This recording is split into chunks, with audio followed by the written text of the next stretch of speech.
Hello! You are listening to an episode of Trade Talks, a podcast about the economics of trade policy. I'm Samaya Keynes, the Trade and Globalization Editor for The Economist. And I'm Chad Bown, a senior fellow at the Peterson Institute for International Economics. On Friday, October 11th, President Donald Trump and Chinese Vice Premier Liu He had a very well-publicized meeting. The president announced that the U.S. had come to a very substantial Phase 1 deal, subject to it getting written. In this episode, we're going to be joined by a very special guest, Jenny Leonard. Jenny is a trade reporter for Bloomberg News, and really she's one of the very best in the business. Jenny has been covering the daily beat of the trade war since even before there was a trade war. And this week, as basically no one really knew what was going on, I essentially bet that of anyone, Jenny would have the best idea. Now, before we start, I should say that we are recording this on Monday, October 14th, in the morning Washington, D.C. time. Now, technically, it is a holiday for much of America right now, but obviously Trade Talks never sleeps, and Jenny has joined us bright and early on her day off. So, Jenny, thank you, and hello. Hey. So, Jenny, you've been covering trade for a while. Is covering the U.S.-China trade war any different from the normal trade portfolio? What's it like? What makes this particular storyline really hard? Yeah, I think the hardest part of covering this trade war is that the pace is just so crazy. I woke up last night and got up this morning, and out of Beijing, we have news that we didn't expect 12 hours ago. And another really hard part of this is that there's so many voices. Of any other trade file that the Trump administration is really focused on, the China one is really where you get the biggest spectrum of input from outside advisors, from Trump administration officials. And so it's really hard to cut through all of the noise and find out what's really the story. Let's talk about the run-up to this mini deal that was announced on Friday, October 11th, which at this stage, the Chinese are still not actually calling a deal. Could you tell us about when you first got wind of this thing? So the first time we found out that there were discussions going on inside the White House for something like a mini deal was a month ago. We reported on September 12th that Trump administration officials were kind of putting together something like a framework that would basically just have the goal of putting off further tariff increases. So we had one that was scheduled for this week, and then we have another one for December 15th that Trump advisors, including the U.S. Trade Rep Robert Lighthizer, wanted to kind of avoid. And so they put together this mini package, and the semantics really matter. They didn't really like that we called it mini, so maybe call it interim or partial or whatever you want to call it. That would include large purchases by the Chinese of U.S. ag and energy commodities. It would include some commitments on IP, which is, as you know, why this trade war really started, and then tariff reprieve from the U.S. side. When you reported this, was there any official response, acknowledgement that these discussions were going on? Yeah, so we got immediate pushback from the White House. Larry Kudlow, the White House economic advisor, went on TV and talked to reporters, was, of course, asked about it and called it a novella, fake news, just the usual White House responses when there's a story that moves the markets in a way that they don't really like. So, yeah, the pushback was pretty immediate, and there was kind of a messaging war against that story where Peter Navarro and other officials went out and said the president would never sign off on anything that isn't a whole, full deal where we get everything we want from the Chinese. The president will not settle for anything less. And here we are. Do you have a sense for why the American side didn't aim for more ambition out of this mini deal? Why weren't they able to get some sort of agreement on subsidies or state-owned enterprises and those other sort of big issues? Yeah, I think the true answer to this is maybe that reality caught up with everyone.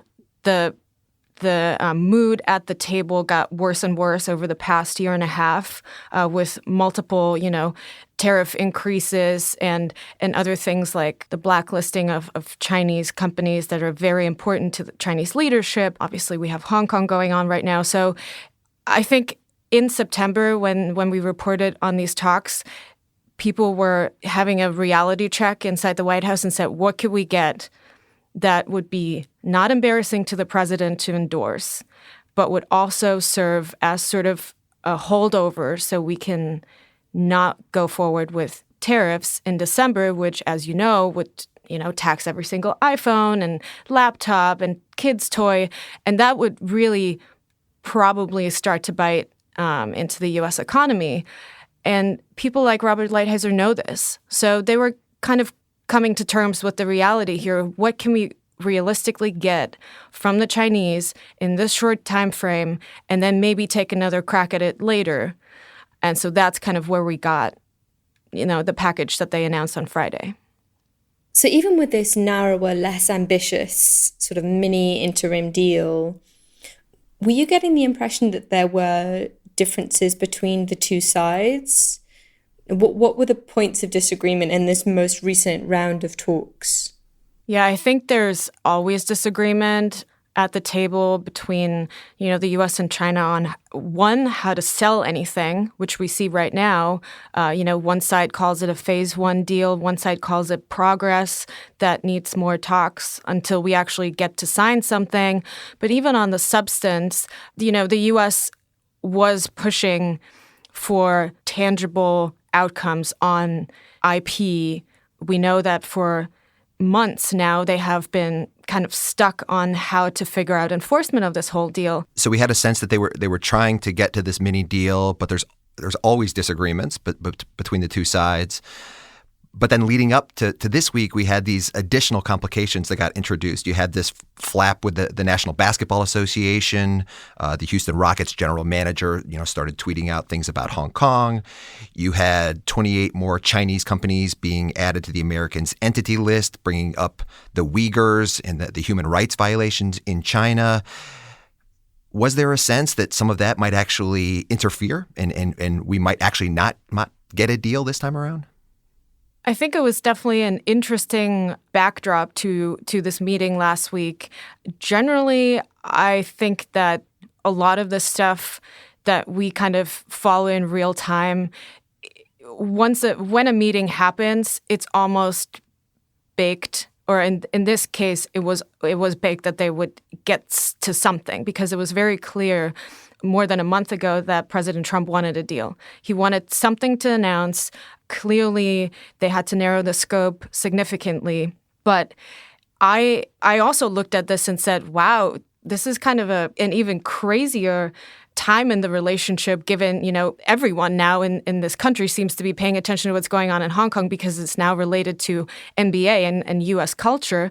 Human rights, also the first time the Trump administration brought up that in relation to trade sanctions, which was really interesting and obviously a very sore point for the Chinese. But what's really remarkable is that Lighthizer, who of course is leading the talks for the U.S., is very good at just staying in his lane. The Chinese have brought a number of issues to him at the table. Huawei comes up every single meeting.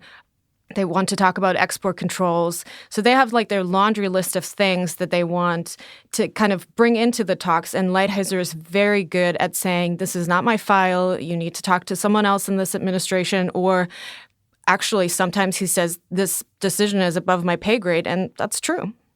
Let's talk then about what we know about the substance of this mini deal, with all of the caveats that it hasn't actually been properly agreed yet. So how much do we know about what is in it? Could you kind of go through the list of things that they tried to announce? Yeah, so if we trust what the president said and his advisors when they announced this in the Oval Office on Friday, there's some piece in it that addresses currency. There's something on IP and tech transfer, although the president wasn't really clear how much of this would be in phase one versus phase two, and he even mentioned phase three. There are large purchases by the Chinese of U.S. agriculture. The president also talked without really specifying about financial services. And we know that there will be some kind of enforcement aspect to this whole package.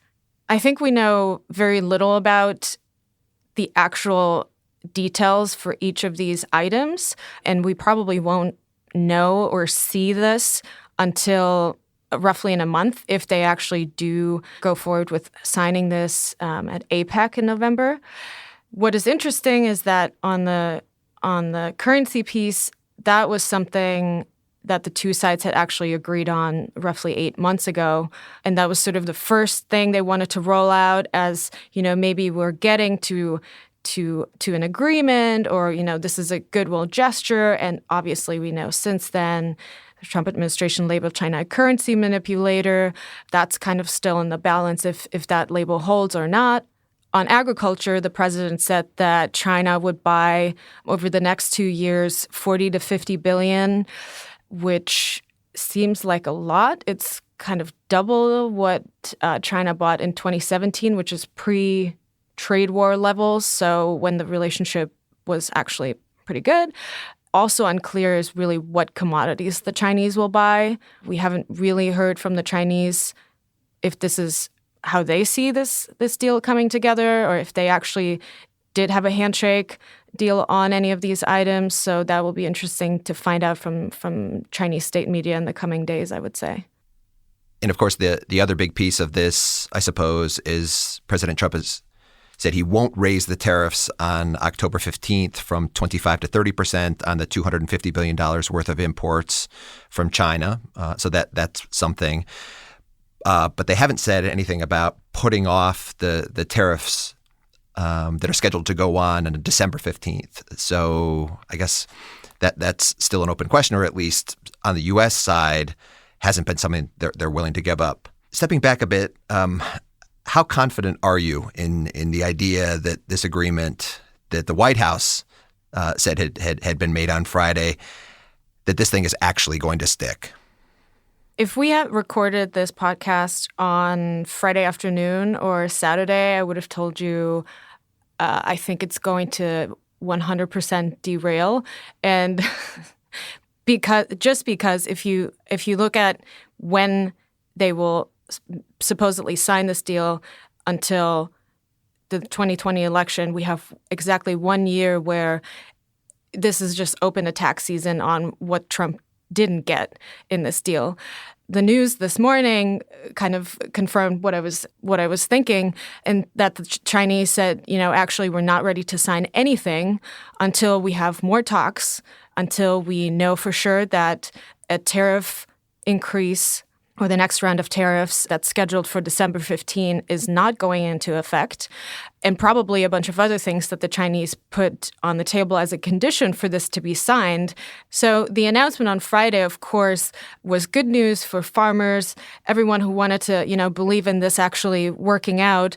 And then the news coming out of China today gives this whole thing a lot more uncertainty. This phase one deal, how the president calls it, is very fragile. But if you look at fast forward to 6 months from now, the reaction we saw from Democrats already on Friday to how this deal is basically worthless. And, did we really start this trade war and hurt farmers and hurt U.S. workers and consumers for this? That's kind of the reaction we saw from the Democrats, and that times 100 in the next 6 months just makes me think that there's very little chance that this deal can actually stick. Do you think a part of where we are on this deal right now is reflective of how the Trump administration has chosen to negotiate? So maybe specifically, it seemed like we were close to a deal back in the spring with the two sides. But at the last minute, things really broke down. And then after that, obviously, we saw lots and lots of tariffs go on and even more threatened tariffs go on the U.S. side. Are there things that the Chinese appeared willing to give in the spring that now seem to be off the table, that aren't a part of this deal? Yeah, I think there definitely are a lot of pieces that were maybe gettable in the spring that are pretty much off the table right now. Subsidies, state-owned enterprises. To be realistic, there was never going to be a commitment by the Chinese to totally dismantle their economic model. That was never something that Lighthizer was going to get. Also not something that he ever thought he was going to get.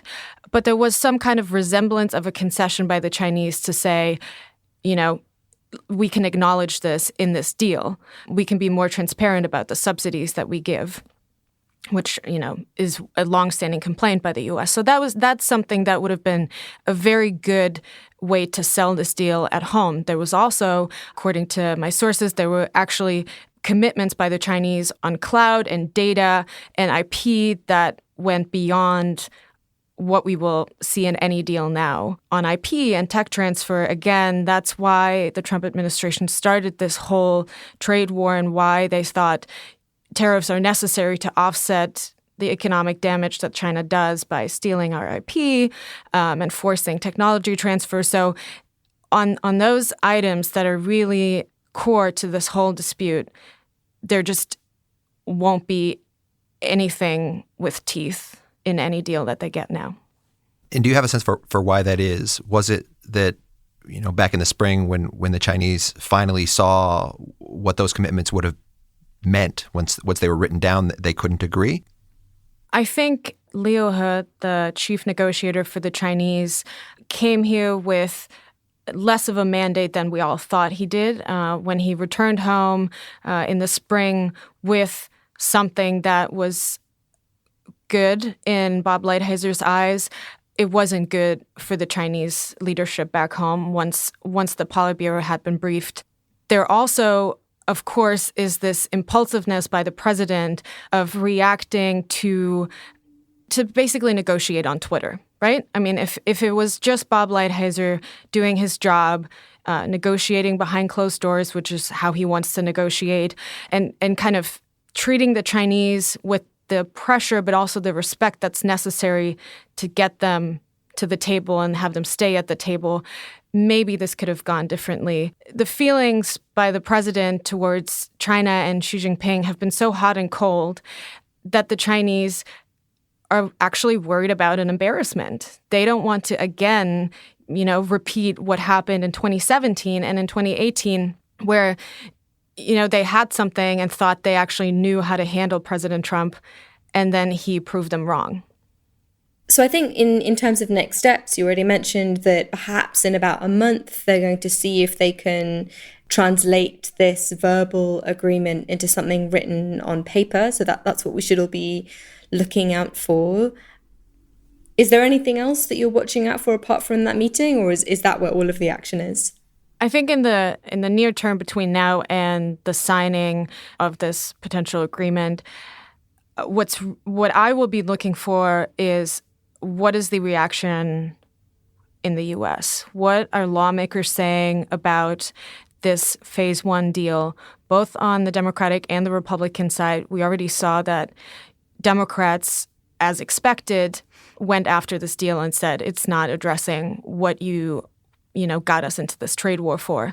But even on the Republican side, there's a lot of China hawks on the Republican side that actually also would like to have a full deal that addresses structural issues, that want something like Huawei untouched because they see this as separate from the trade discussion. They say this is a national security matter that should stay a national security matter and you should not trade this away. President, of course, has indicated multiple times he wouldn't mind trading it away if he got a better trade deal out of this whole thing. So I think the reaction in Washington will be very interesting as a guiding light for, is this deal going to stick, or will we maybe never get to the signing? Stepping back from the real intricacies of this, what do you think are the biggest misconceptions that people have of the trade war? What do you think that people that are looking at this from the outside most typically get wrong? I think an interesting misconception is where people see Robert Lighthizer on the spectrum of Trump advisors when it comes to China hawk versus China dove. And that is partly because Lighthizer is such a, private person. He doesn't go on TV. We don't often, hear him speak in public. Reporters don't really get access to him. But the interesting thing is that he is not on the spectrum, how I would see it. He is not where a hawk like Peter Navarro is. So Lighthizer is much more strategic in the way that he's negotiating. He's much more of a Washingtonian, I would say. He thinks 3 steps ahead and knows the Democrats will attack me because X. He negotiates this with a longer term plan in mind. He thinks about the election. He thinks about the U.S. economy. We see this because he is actually one of the people who is trying to come up with some kind of framework that will get us past the December 15 tariffs and avoid that next escalation in the trade war. He really is not where Peter Navarro is. So I think that's interesting because he's the architect of all this. And if it was just him, I think this whole trade war would have happened very differently from how it happened with Trump's tweets kind of at the backdrop of it. When you hear about decoupling, what do you think? Yeah, pretty hard to do. I think everyone has kind of come to terms with that. But I will say there are true believers in this administration that think the only way to save America is to decouple from China. We see this on, obviously, the technological side, with the blacklisting of a lot of companies that actually still get a lot of stuff supplied from the U.S. because there are loopholes in the law that still allow companies to ship to these blacklisted companies. And if there's one thing I've found out in covering this whole thing, it's companies are very smart in getting around the rules and figuring out sort of their way to continue doing business. Obviously, a lot of companies have been hurt, and if you're a small or medium-sized company, you don't have the resources like some of the big ones. But it's been very interesting to see how businesses have been trying to navigate this and in many cases actually successfully kind of gotten around what the Trump administration is trying to do, which is to say that decoupling is very hard and it takes a full court press. And I think because we know where the president is on this, I don't think that there's enough of a push from, the top to really go forward with decoupling. My last question to you on this, and something that I often say when asked about the trade war, is that a better American strategy would have been if the Trump administration had decided not to go at it alone, if they decided to work with America's allies in concert with other countries that have common concerns. Do you get the impression from your vantage point that any of this is actually going on, that either side is thinking about what the rest of the world is thinking in all of this and how they're viewing it? Yeah, I think you're not alone in that sort of view that the Trump administration took on a very big task on its own. There is not that much multilateral work going on. One thing that Bob Lighthizer is doing is talking with the Japanese and the Europeans about subsidies in state-owned enterprises as sort of a pseudo WTO conversation that could evolve into something multilateral. It doesn't really seem like that's going anywhere. People are very skeptical on how serious the U.S. is in these talks. If you ask more cynical people, they would say Bob Lighthizer is actually only doing this so that when he gets criticism on how he isn't working with allies, he can point to that dialogue. So those people in the Trump administration that agree with you, Chad, are making that point right now because, as you know, we're coming up to a deadline in mid-November where the U.S. may impose tariffs on European autos. And that's still an open question whether or not that will happen. But the people in the Trump administration that make the point that we can't start another trade war with an ally after all that we've been through are making this point to the president right now. Jenny, thank you very much. And that is all for Trade Talks. A huge thank you to Jenny Leonard at Bloomberg News for joining us today and keeping us informed every day during the trade war. And thanks also to Colin Warren, who handles our audio. Do follow us on Twitter. I'm at Samaya Keynes. I'm at Jen DeBen. And I'm at Chad Bown. And we're on @trade__talks. That's not one but two underscores, @trade__talks. Because when it comes to the number of sides that need to agree that there is a truce and a deal and no more tariffs, 2 would be better than 1.